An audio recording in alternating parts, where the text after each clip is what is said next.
Pohon senang, pohon meranti, di tengah-tengah bulu perindu. Adik di sana, abang di sini, di tengah-tengah rindu menderu. Lemak manis amboi amboi, santan kelapa ala amboi amboi, ku pandanglah manis ala amboi amboi, anak siapa? Lemak manis amboi amboi, santan kelapa ala amboi amboi, ku pandanglah manis ala amboi amboi, anak siapa?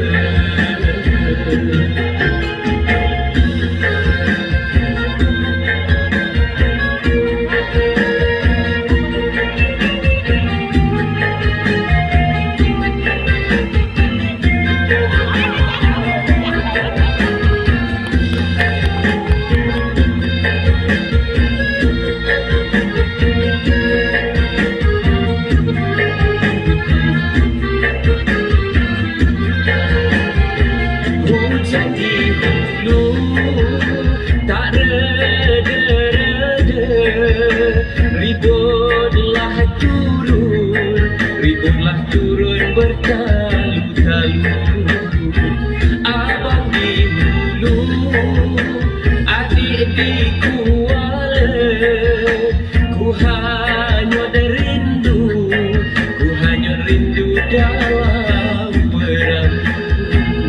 Lemak manis amboi amboi, santan kelapa ala amboi amboi, ku pandanglah manis ala amboi amboi, anak siapa?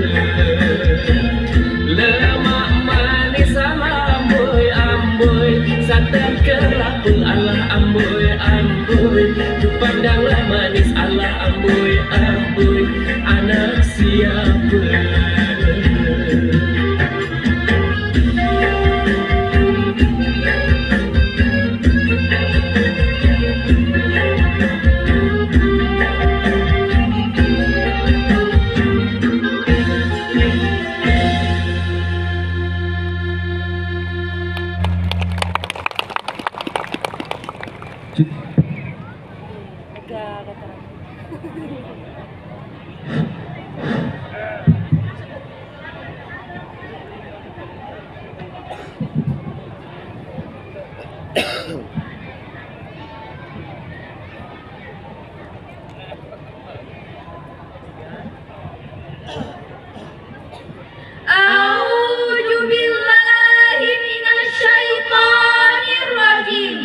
Bismillahirrahmanirrahim. Assalamualaikum warahmatullahi wabarakatuh. Hamdan wa syukran lillah, salatan wa salaman ala rasulillah alladzi la nabiyya ba'da, amma ba'du. Yang pertama-tama dan yang paling utama, marilah kita panjatkan puja beserta syukur kehadirat Allah yang Maha Ghafur, yang nikmatnya tak akan pernah terukur, yang insya Allah kita bahagia dari dunia sampai alam kubur. Tak lupa pula solawat serta salam kita curah limpahkan pada kehariban junjungan alam, yakni Habibana wa Nabiyana wa Maulana Muhammadin, dengan melafazkan Allahumma salli ala Sayyidina Muhammad wa ala ali Sayyidina Muhammad, serta salam kepadanya. Assalamualaikum ya Rasulullah, Assalamualaikum ya Habibullah. Semoga dengan memperbanyak salawat kepadanya kita bisa mendapatkan syafaatnya di yaumil kiamah kelak. Yang terhormat Kepala Madrasah Aliyah Nurul Iman Mahato, yakni Mr. Kardian Ishak Siregar SPD MS. Yang terhormat Ketua Yayasan MA Nurul Iman Mahato, yakni Haji Amri Sumarwan. Yang terhormat Ketua Komite MA Nurul Iman Mahato, yakni Haji Tugino. Dan yang kami hormati segenap tamu undangan yang mau meringankan langkah untuk datang di acara tahunan MA Nurul Iman Mahato. Hadirin pecinta Quran rahimakumullah. Allah Subhanahu wa taala telah menciptakan manusia sebagai makhluk yang paling sempurna di muka bumi ini untuk menjadi khalifah, yang menjadi pemimpin dan menjaga amanah Sang Khalik. Namun dari segala amanah itu ada satu yang menjadi ukuran derajat seseorang, yaitu akhlak. Kata akhlak berasal dari bahasa Arab, yaitu ahlakun, yang merupakan bentuk jamak dari kata hulkun, yang berarti peringai, tabiat dan adab. Sedangkan arti akhlak dalam Islam adalah peringai yang ada dalam diri seseorang, yang mengakar dan dilakukan seseorang secara spontan atau terus-menerus, dan tak lain sumber datangnya akhlak adalah Islam. Rasulullah sallallahu alaihi wasallam bersabda, amalul mu'minina imanan ahsanuhum hulqan. Orang mukmin yang paling sempurna imannya adalah yang paling baik akhlaknya. Akhlak menjadi ukuran derajat seseorang. Ia tidak pernah turun harga atau menyusut nilainya, akan tetap mahal dan tak lekang oleh zaman. Sebagaimana kita ketahui, telepon genggam yang dulu merupakan barang berharga yang hanya dimiliki sedikit orang, namun ketika ia hampir dimiliki setiap orang, maka saat itulah status berharga tak lagi melekat padanya. Namun tidak demikian dengan akhlak mulia yang akan tetap mahal dan abadi dengan kemuliaannya. Meskipun hampir setiap manusia memilikinya, ia akan tetap mahal, bahkan tak ternilai harganya.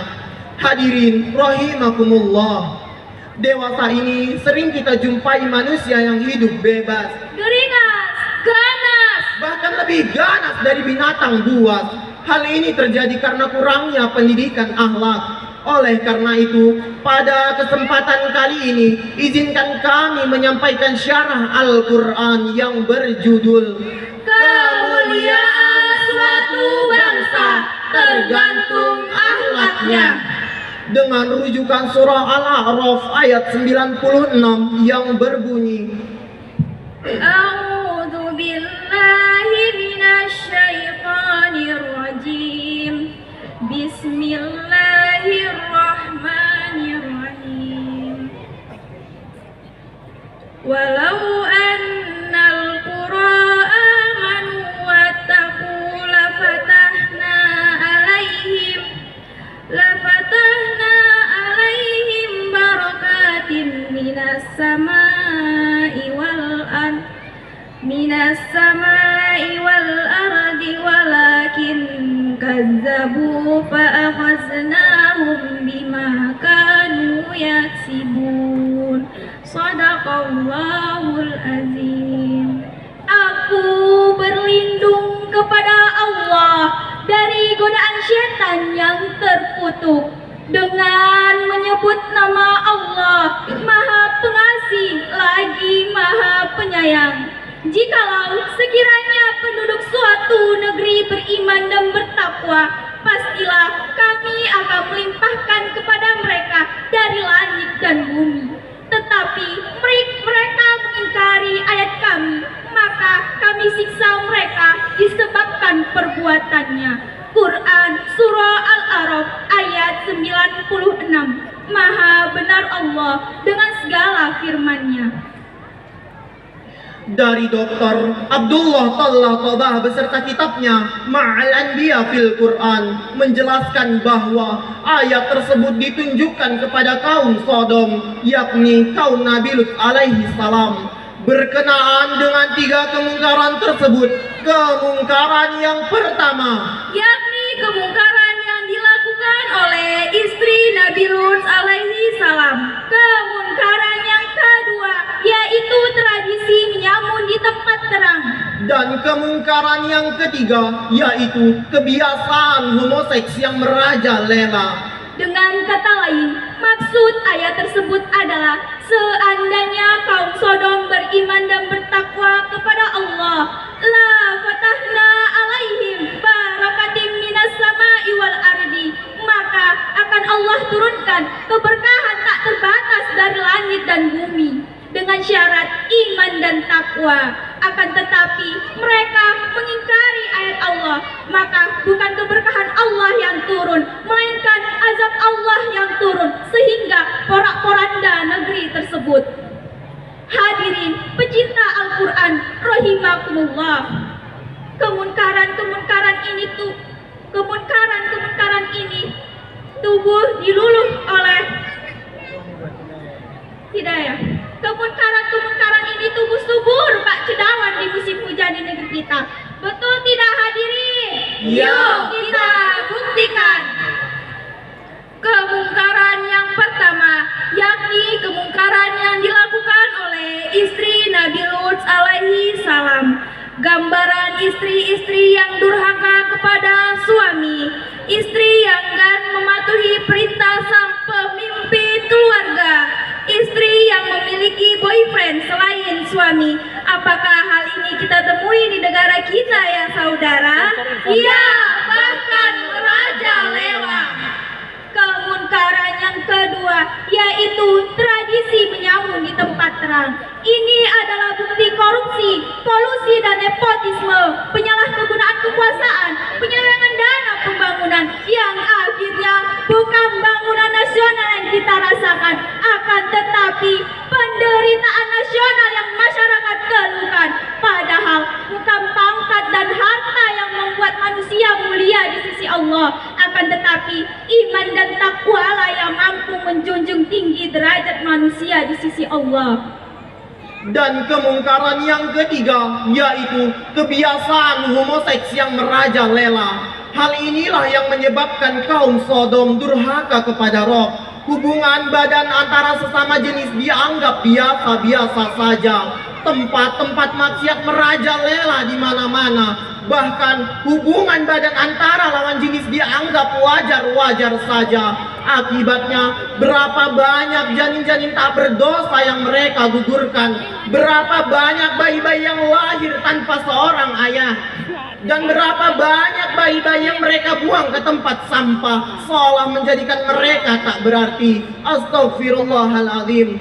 Dan apakah hal ini kita temukan di negeri kita? Di negeri yang katanya mayoritas beragama Islam, di negeri yang banyak orang bilang zamrud katulistiwa. Ironisnya, hal ini marak terjadi di generasi muda kita. Nauzubillahi summa nauzubillah. Hingga suatu hari guru saya pun bersyair, bencana melanda di bumi ibu pertiwi, banjir bandang, gempa bumi, tanah longsor dan tsunami seolah enggan berhenti, kemiskinan di sana sini, busung lapar hantui bayi. Al-Quran jadi hiasan, sunnah Rasul tak dijalankan. Ya Allah, ampunilah kami. Untuk itu, wahai para pemuda, wahai para mujahid penerus bangsa, marilah tingkatkan iman dan takwa agar diri dihiasi akhlak yang mulia. Dan ingatlah seruan Allah dalam hadis qudsi, ayyuhasab at-tariqu syahwatul li azli anta indi kabadi. Wahai para pemuda yang meninggalkan syahwatnya karena aku, kata Allah, kalian di sisiku bagaikan malaikat-malaikatku. Semoga kita semua senantiasa terpelihara dalam cintanya. Wallahu wafiq ala illa bittariq. Wassalamualaikum warahmatullahi